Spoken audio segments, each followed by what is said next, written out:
નમસ્કાર વિદ્યાર્થી મિત્રો, આજના લેક્ચરમાં હવે આપણે વૈજ્ઞાનિક સંચાલનના સિદ્ધાંતોની પ્રયુક્તિ વિશે વાત કરવા જઈ રહ્યા છીએ મિત્રો. તો ખાસ ધ્યાન આપજો. વૈજ્ઞાનિક સંચાલનના સિદ્ધાંતની પ્રયુક્તિઓ જે છે એની અંદર મુખ્યત્વે ત્રણ અહીંયા જે છે એ દર્શાવવામાં આવી છે, જેમાં સૌથી પહેલાં આવે છે સમય નિરીક્ષણ. બરાબર છે. તો ટાઈમ સ્ટડી કઈ રીતે થાય જોઈએ આપણે. કોઈ પણ કાર્યનો ભાગ પૂર્ણ કરવા માટે જેટલો સમય લાગે તે અંગે વૈજ્ઞાનિક રીતે કરવામાં આવતો અભ્યાસ એટલે સમય નિરીક્ષણ. બહુ સ્પષ્ટ વાત તમને કરી છે મિત્રો કે કોઈ પણ કાર્ય જે છે એનો ભાગ પૂર્ણ કરવા માટે તમને જે સોંપવામાં આવ્યું છે એ કામ પૂરું કરવા માટે એનો કેટલો સમય લાગે અને એ માટે એ અંગે વૈજ્ઞાનિક રીતે જે મેઝરમેન્ટ કરવામાં આવે, વિચારવામાં આવે, ગણતરી કરવામાં આવે તે અભ્યાસ એટલે સમય નિરીક્ષણ.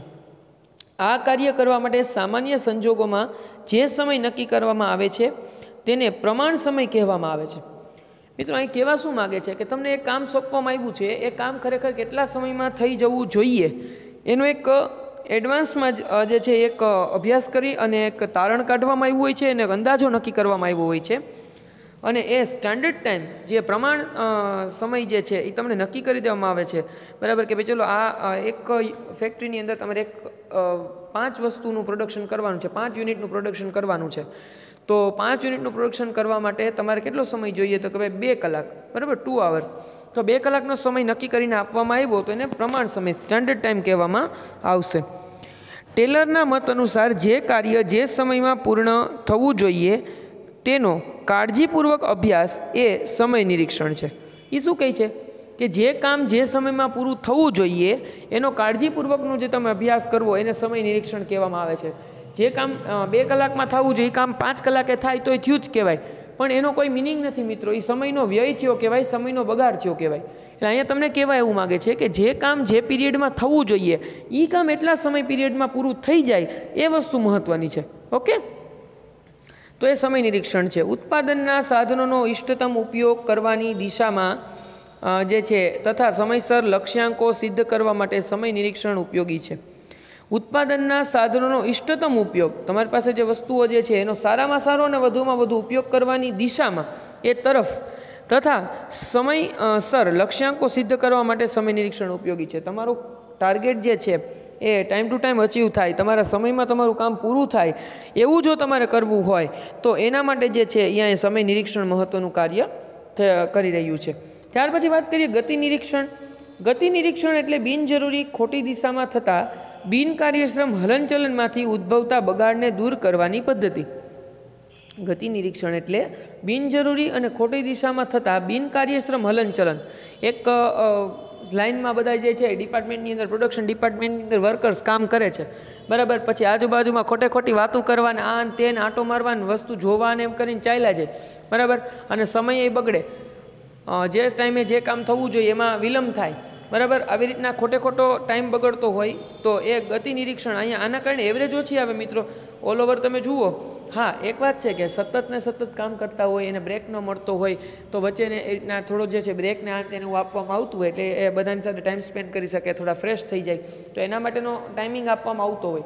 ઓકે, પણ બિનજરૂરી રીતે ખોટો પછી ટાઈમનો બગાડ થતો હોય તો એવું ન થાય એટલા માટે અહીં ગતિ નિરીક્ષણનું મહત્ત્વ બતાવ્યું છે. તો એવી હલનચલન જે છે એ થતા હોય એના કારણે ઉદ્ભવતા બગાડને દૂર કરવાની પદ્ધતિ. આના કારણે કામ પણ બગડે છે જે કામ એ લોકો કરતા હોય. કામદાર કાર્ય સમયે જે હલનચલન કરે છે તેનો જો ધ્યાનપૂર્વક અભ્યાસ કરવામાં આવે તો હલનચલનની ખોટી પ્રક્રિયા દૂર કરી કામદારોને ઔદ્યોગિક થાક દૂર કરી શકાય છે. એનું કહેવાનું એમ છે કે આવી રીતના ખોટા આંટા મારવાની અંદર જે શરીરને થાક લાગે છે અને જે તમારી એનર્જી વેસ્ટ થાય છે એ જ એનર્જી તમે જો વસ્તુના ઉત્પાદનમાં લગાડો, વધારે સમય એમાં આપો તો એનો જે છે એ સારો બેનિફિટ આપણને મળી શકે. તો એ ઔદ્યોગિક થાક દૂર કરી શકાય, તેમજ ઉત્પાદકતામાં પણ વધારો કરી શકાય. એના કારણે પ્રોડક્શન જે છે તમારું મેન્યુફેક્ચરિંગ વધારી શકાય, પ્રોડક્શન વધારી શકાય. ગતિ નિરીક્ષણનો મુખ્ય ઉપયોગ શ્રમના લઘુત્તમ બગાડની પદ્ધતિ માટે યોજના જે છે એ શોધવાનો અને તેનો અમલ કરવાનો છે. આ ગતિ નિરીક્ષણ છે એનો મુખ્ય હેતુ શું છે તો કે શ્રમના લઘુત્તમ બગાડ. આમાં આ બગાડ કોઈ મોટો બગાડ નથી થતો, આનાથી કોઈ મોટું નુકસાન નથી થતું, પણ નાના પાયા ઉપર પણ થોડું ઘણું પણ જે નુકસાન થાય છે એને અટકાવવાની વાત અહીંયા છે. બરાબર. તો એવો બગાડ અટકાવવાની પદ્ધતિ માટેની યોજના બનાવી, યોજના શોધવી અને એ શોધાયેલી યોજના જે છે એ આવા સમયના અને જે છે ખોટા બિનજરૂરી થતા બગાડને, એનર્જી જે વેસ્ટ થાય છે એને બચાવવાનો એક અહીંયા પ્લાન છે. ત્યાર પછી છે ભિન્ન વેતન દરની પદ્ધતિ. કામદારોને તેમના કામના સમયને આધારે વેતન સંબંધી ઉત્તેજન આપવાની પદ્ધતિ એટલે ભિન્ન વેતન દરની પદ્ધતિ. શું કહે છે? કામદારોને તેમના કામના સમયને આધારે વેતન સંબંધી ઉત્તેજન આપવાની પદ્ધતિ.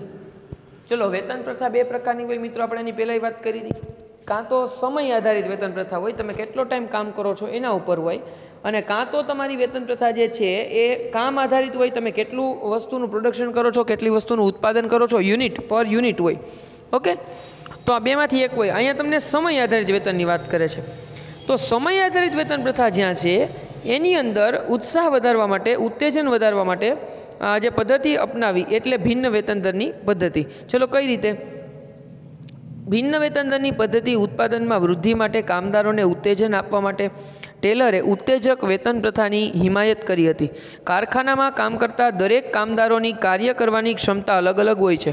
આ હકીકતને ધ્યાનમાં રાખીને કાર્યક્ષમ કામદારોને વધુ ઉત્પાદનના સંદર્ભમાં વધુ વેતન મળવું જોઈએ અને ઓછી કાર્યક્ષમતાવાળા કામદારોને ઓછું વેતન મળવું જોઈએ. આ બાબત ધ્યાને રાખી અને ટેલરે ભિન્ન વેતન દરની પદ્ધતિ અપનાવી છે. કામ કરનાર વ્યક્તિ જે છે સવારના 7થી 9થી ગણો કદાચ, કે 9થી સાંજના 6 સુધી બધાય કામ કરે છે, બધા વર્કર્સ મિત્રો, બરાબર. બધાનો ટાઈમ સેમ છે, પણ બધાની કામ કરવાની ક્ષમતા એક સરખી હોતી નથી. તો સવારના 9થી સાંજે 6 વાગ્યા સુધીમાં 5 વસ્તુ બનાવે એને એટલો પગાર, અને 10 વસ્તુ બનાવે એને એટલો જ પગાર. તો આ તો અન્યાય થયો કહેવાય મિત્રો, બરાબર. એટલે એને શું કીધું? ભિન્ન વેતન દર. જે જેટલું કામ કરે એ પ્રમાણે એને પૈસા મળવા જોઈએ, બરાબર છે. સમય આધારિત વેતન પ્રથા ભલે રહી, બરાબર, ટાઈમિંગ બધાનો ફિક્સ ભલે રહ્યો, પણ પૈસા જે છે એ ટાઈમના આધારે એને ના આપો, એની કાર્યક્ષમતાના આધારે પૈસા આપો. જે વધુ કામ કરશે એને વધુ પૈસા મળશે, બરાબર છે. જે વધુ ઉત્પાદન કરશે એને વધારે પૈસા મળશે. તો દરેકની કાર્યક્ષમતા મુજબ એને વેતન મળવું જોઈએ. એટલા માટે એને ભિન્ન વેતન દર પ્રથાનો પણ અહીંયા વાત કરી છે. આનાથી બે ફાયદા થશે મિત્રો. એક, પહેલો ફાયદો એ થશે કે જે સારા કામદારોને, જે સારા વર્કર્સ છે એને સારું વેતન મળશે એટલે એનો ઉત્સાહ જળવાઈ રહેશે. અને જે નબળા અથવા ઓછું કામ કરે છે એવા વર્કર્સ છે એ લોકોનો ઉત્સાહ વધશે. એને જે છે બીજાનું જોઈને પ્રેરણા મળશે કે ભાઈ ચલો, બીજો વર્કર્સ જે છે એને મારા કરતાં વધારે જે છે સેલરી થાય છે, અને વધારે મારા કરતાં કામ થાય છે એટલે એને પૈસા વધારે મળે છે, હું પણ એને જેવું કરવાનો પ્રયત્ન કરું તો મને પણ વધારે પૈસા મળે. ઓકે, તો અહીંયા એક પ્રેરણાના સ્ત્રોતમાં પણ આ જોઈ શકાય. તો આ જે છે એ સંચાલનના સિદ્ધાંતોની પ્રયુક્તિ હતી, વૈજ્ઞાનિક સંચાલનના સિદ્ધાંતોની પ્રયુક્તિ.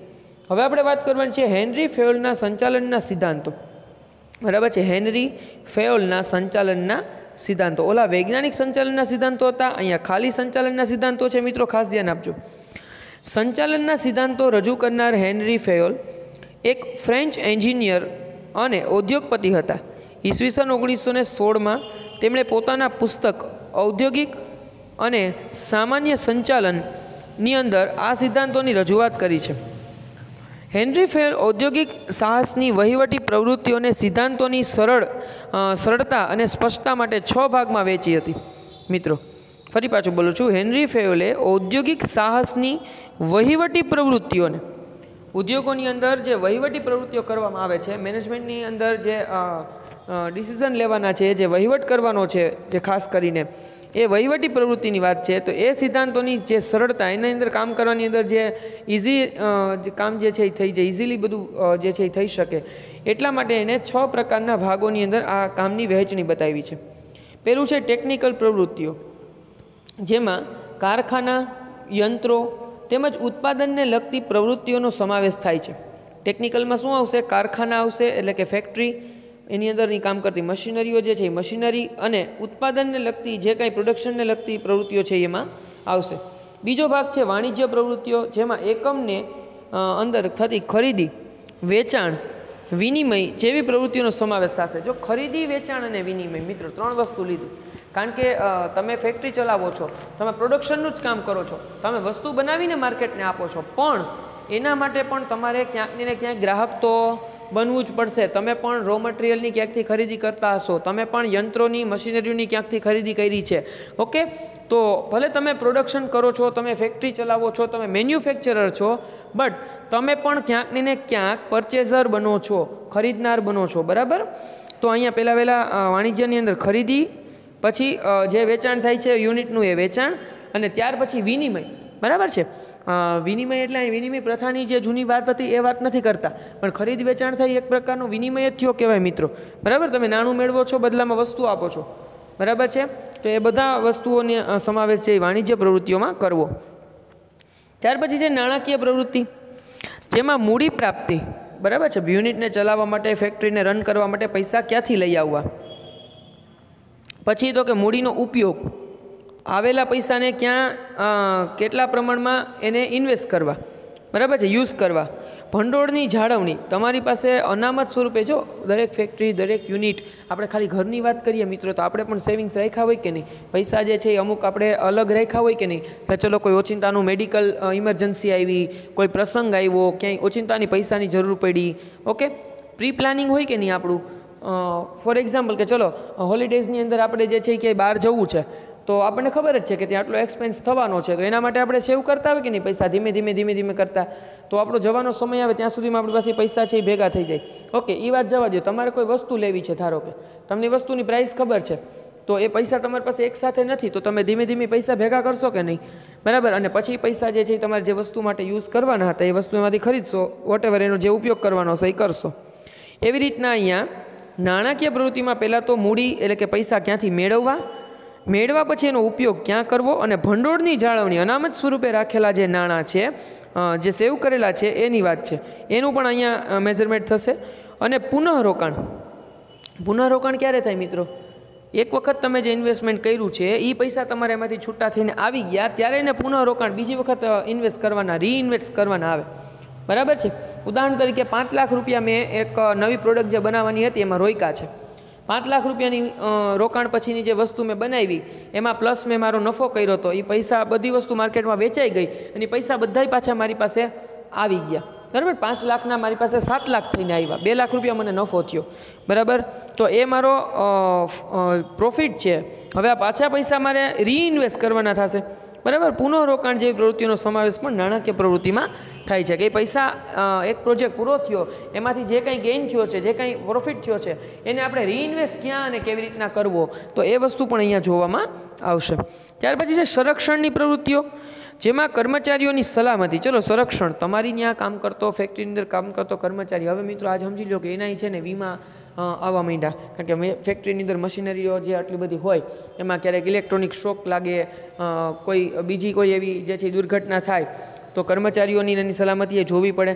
તો અહીંયા સંરક્ષણની અંદર કર્મચારીઓની સલામતી, મિલકતોની સલામતી, માલ સામાનની સલામતી વગેરે પ્રવૃત્તિઓનો સમાવેશ થાય છે. તો આ બધાની જાળવણી તો આપણે કરવાના જ છીએ. આપણે ઘરની બહાર થોડે દૂર જઈએ ને તોય આપણે ઘરને લોક કરીને જઈએ, ચોરના માટે ખુલ્લું મૂકીને નથી જતા.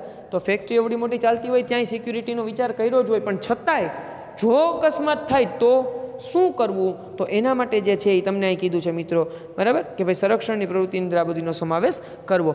અને આજના સમયમાં નુકસાન સામે વળતરની માટે થઈ અને અલગ અલગ વીમા કંપનીઓ જે છે એ કાર્યરત છે.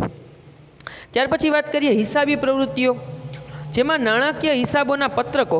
મિત્રો હિસાબી પ્રવૃત્તિ જે થાય એની અંદર નાણાકીય હિસાબો, વર્ષ દરમિયાન આવક અને ખર્ચનું જે કંઈ તમારું સર્વૈયું તૈયાર થયું છે, બરાબર, બેલેન્સ શીટ જે છે તમારી એ, તેમજ જરૂરી આંકડાકીય માહિતી, બરાબર, જરૂરી આંકડાકીય માહિતી. માર્કેટ એનાલિસિસ કર્યું તમે કે ભાઈ ચલો આટલું પ્રોડક્શન કર્યું હતું, પ્રોડક્શનની અંદર પેકિંગમાં, એની અંદર ફ્લેવરમાં આટલા ચેન્જીસ કર્યા, તો લાસ્ટ ટાઈમ કરતાં આટલું સેલિંગ છે એ વધારે થયું, બરાબર. તો એ માર્કેટને તમે એનાલિસિસ કર્યું કે નહીં, ગણ્યું કે નહીં, તો એના કારણે આંકડાકીય માહિતી તમારી બહાર આવી, બરાબર. કે ચલો લાસ્ટ યર જે છે એ આટલો પ્રોફિટ થયો હતો, એની પહેલાંનો જે વર્ષ છે જે છે ત્રીજા વર્ષે એટલો પ્રોફિટ થયો હતો, અને કરંટ યરમાં આટલો પ્રોફિટ થયો છે. તો એની આધારે તમે એની એક સરેરાશ કાઢી શકો અને પછી તમને અંદાજો આવે કે કયા પ્રકારનો ફેરફાર, કયા પ્રકારનું પરિવર્તન કરવાથી કેટલો નફો અથવા નુકસાન થાય છે. તો એ આંકડાકીય માહિતી મેળવવાની પ્રવૃત્તિનો પણ સમાવેશ હિસાબી પ્રવૃત્તિમાં થાય છે. ત્યાર પછી છે સંચાલકીય પ્રવૃત્તિઓ, જેમાં આયોજન, વ્યવસ્થાતંત્ર, દોરવણી, સંકલન અને અંકુશ જેવી પ્રવૃત્તિનો સમાવેશ થાય છે. આ બધી મેનેજમેન્ટની સાથે જોડાયેલા સેક્ટર્સ જે આપણે જોયા એની પ્રક્રિયાની અંદર સૌથી પહેલાં યોજના બનાવી, બરાબર, આયોજન કરવું. પછી તો કે વ્યવસ્થાતંત્ર, યોજનાને પૂર્ણ કરવા માટેનું આખી જે છે એ ઘડતર કરવું. આયોજનની અંદર જે હેતુઓ નક્કી થયા છે હેતુ પૂરા કરવા માટેનું આખું વ્યવસ્થા તંત્ર ઊભું કરવું. દોરવણી, એની અંદર જે કામ કરવા માટેના કર્મચારીઓ આવ્યા છે, જે વ્યક્તિઓ આવ્યા છે એને માર્ગદર્શન આપવું. સંકલન, બધા એકબીજાની સાથે, સંકલન એટલે શું? એક સૂત્રતા, સુમેળ. જે કર્મચારીઓ જે છે એ બધા એકબીજાની સાથે એક સૂત્રતામાં બંધાઈ રહે, સુમેળભર્યું વાતાવરણ રહે, મિત્રતાનો ભાવ રહે દરેક વચ્ચે. અને અંતિમ કાર્ય છે અંકુશ. અંકુશ એટલે કોઈને ખીજાવવું, કોઈને નાસીપાસ કરવા, કોઈને અડધૂત કરવા એવું નહીં, પણ દેખરેખ રાખવી, નિયંત્રણ રાખવું. બરાબર, જે કામ થાય છે એની તપાસ કરવી કે સોંપવામાં આવેલું કાર્ય જે છે એ ચોક્કસ રીતે થાય છે કે નહીં તે જોવું, એટલે અંકુશ. ઓકે મિત્રો, તો આ 6 પ્રકાર જે છે એ આ અહીંયા હેનરી ફેયોલ જે છે એમના દ્વારા બતાવવામાં આવ્યા છે. 6 પ્રકારની અલગ અલગ પ્રવૃત્તિઓ જે ફેક્ટરીની અંદર, ધંધાની અંદર, બિઝનેસમાં જે થતી હોય એને ડિવાઈડ કરી છે. ત્યાર પછી અહીંયા કહે છે કે હેનરી ફેયોલે સંચાલનના સિદ્ધાંતો વિકસાવ્યા જે સંપૂર્ણપણે નવા હતા. આપણે વૈજ્ઞાનિક સંચાલનના સિદ્ધાંતો પણ જોયા. અહીંયા હેનરી ફેયોલે 14 જે છે સિદ્ધાંતો બતાવ્યા છે. તેમને માનવું હતું કે કોઈપણ ઔદ્યોગિક એકમમાં સંચાલકે સફળ થવા માટે માત્ર જ્ઞાન જ મહત્વનું નથી. તમારું ઔદ્યોગિક એકમ કોઈ પણ પ્રકારનું હોય, પણ એની અંદર જે મેનેજમેન્ટ કરનાર વ્યક્તિ છે, જે સંચાલક છે, એને જો સફળ થવું હોય તો માત્ર એને નોલેજ હોય એ મહત્વનું, એ પૂરતું નથી. પરંતુ જે તે ઔદ્યોગિક એકમના સ્વરૂપને અનુરૂપ કામગીરીની પદ્ધતિ જે છે એ વાકેફ હોવું જરૂરી છે. બધી પ્રવૃત્તિઓ બધી જગ્યાએ એપ્લાય ના કરી શકાય. બરાબર, તમારી ફેક્ટરીનો તમારો પ્રકાર, તમારું કામ જે છે, તમારી વસ્તુ, એ પ્રમાણે જે છે એ જરૂરી એની માહિતી તમારી પાસે હોવી જોઈએ. એ પ્રકારના જે છે અહીંયા તમને કીધું છે કે સંચાલકના સફળ થવા માટે માત્ર જ્ઞાન ઉપયુક્ત નથી, ઔદ્યોગિક એકમના સ્વરૂપને અનુરૂપ કામગીરીની પદ્ધતિ એને અપનાવી જોઈએ અને એનાથી વાકેફ હોવું જોઈએ. તમારા ફેક્ટરીને અનુરૂપ કઈ પદ્ધતિ આવશે એ મુજબ તમારે ચાલવાનું છે. બીજા કોઈ વ્યક્તિએ કર્યું એનું અનુકરણ કરી અને તમે સીધું કામ કરવા જશો તો એનું ને તમારો પ્રકાર અલગ હશે, તો એના જેટલી સફળતા તમને ના પણ મળે અને મળે પણ ખરા. બરાબર, એટલે તમારા કાર્યને અનુરૂપ તમારે પદ્ધતિ અપનાવવાની છે. હેનરી ફેયોલે તેમના અનુભવ તેમજ જ્ઞાનને આધારે સંચાલનના 14 મહત્વના સિદ્ધાંતો રજૂ કર્યા હતા. બરાબર, એણે 14 અલગ અલગ સિદ્ધાંતો રજૂ કર્યા જે સંચાલનના ક્ષેત્રમાં ખૂબ જ ઉપયોગી સાબિત થયા છે. હેનરી ફેયોલના સંચાલનના સિદ્ધાંતો નીચે પ્રમાણે છે. પહેલું જે છે એ છે શ્રમ વિભાજનનો સિદ્ધાંત. બીજું જે છે એ છે સત્તા અને જવાબદારીનો સિદ્ધાંત, શિસ્ત અંગેનો સિદ્ધાંત, હુકમની એક વાક્યતાનો સિદ્ધાંત, દોરવણીની એક વાક્યતાનો સિદ્ધાંત, સામાન્ય હિતને વધુ અને વ્યક્તિગત હિતને ગૌણ સ્થાન, કર્મચારીઓને યોગ્ય વેતનનો સિદ્ધાંત, કેન્દ્રીકરણનો સિદ્ધાંત, સત્તાની રેખિક સાંકળનો સિદ્ધાંત, વ્યવસ્થાનો સિદ્ધાંત, સમાનતાનો સિદ્ધાંત, સ્થિર કર્મચારી ગણનો સિદ્ધાંત, પહેલ વૃત્તિનો સિદ્ધાંત અને જૂથ ભાવનાનો સિદ્ધાંત. ઉપયુક્ત સિદ્ધાંતો રજૂ કરતા શ્રી હેનરી ફેયોલ જણાવે છે કે આ માત્ર માર્ગદર્શક સિદ્ધાંતો જ છે. બરાબર, ઓલાની જેમ ભાઈ જડ નથી, આ માર્ગદર્શક છે, તમને રસ્તો બતાવે છે, અને કમ્પલસરી ફોલો કરો એવું નથી. બીજું પરિવર્તનશીલ છે. આ જ સિદ્ધાંતો સફળતાનો આધાર સંચાલકોની કુશળ બુદ્ધિ ઉપર રહેલો છે. સિદ્ધાંતો છે એ વાત સાચી, પણ તમે એનો ઉપયોગ કેવી રીતના કરો છો એ મહત્વનું છે. બરાબર, આ સિદ્ધાંત મુજબ ચાલશો સફળતા મળશે જે જરૂરી નથી. જડતા પ્રેરી દો તો ન ચાલે. અમુક અહીંયા સંચાલકના બુદ્ધિ અનુસાર આ જે છે એ કામ કરવાની વાત છે. અમુક વખતે ફેક્ટરીની અંદર, કંપનીની અંદર ઘણી વખત ઘણી જગ્યાએ જતું કરવું પડતું હોય મિત્રો. બરાબર, આપણે જોતા હોઈએ કે ખોટું થાય છે, છતાંય આપણે અમુક વખતે અમુક વસ્તુ જતી કરવી પડે, અમુક વખતે અમુક વસ્તુ સહન કરવી પડતી હોય. કર્મચારીઓની પણ અમુક ખોટી વાત હોય, છતાંય ક્યારેક આપણે એને સહકાર આપવો પડતો હોય. બરાબર છે, કારણ કે એ કંપનીના ફેક્ટરીના હાથ અને પગ છે. બરાબર, જો એની સાથે તમે નિયમિત જે છે ઝઘડા કરશો કે વોટેવર એની સાથે જે છે એ તમે આડા ચાલશો, એટલે ઓબ્વિયસલી એની ઇફેક્ટ જે છે તમારે કામ ઉપર આવવાની જ છે. બરાબર, તમે જે કામ કરો છો, કરાવો છો એની પાસે, એની અંદર એ લોકો જે છે ખોટું કરવાના છે. તો આવું બધું વિચારીને ચાલવું પડે. આ સિદ્ધાંતોની સમજૂતી નીચે મુજબ આપી શકાય. મિત્રો, હવે 1 by 1 જે છે એ બધા સિદ્ધાંતોને સમજાવ્યા છે, પણ એ સિદ્ધાંતોની હવે ડિસ્ક્રિપ્ટિવ જે ચર્ચા કરવાની થાય એ આપણે હવે પછીના નેક્સ્ટ લેક્ચરની અંદર કરીશું. ઓકે, તો જે સમજ્યા છીએ એ એક વખત પાછું રિફર કરજો. ત્યાર પછીનો જે પોર્શન છે એ આપણે નેક્સ્ટ લેક્ચરમાં આગળના પીરિયડની અંદર આપણે જે છે કન્ટિન્યુ કરીશું.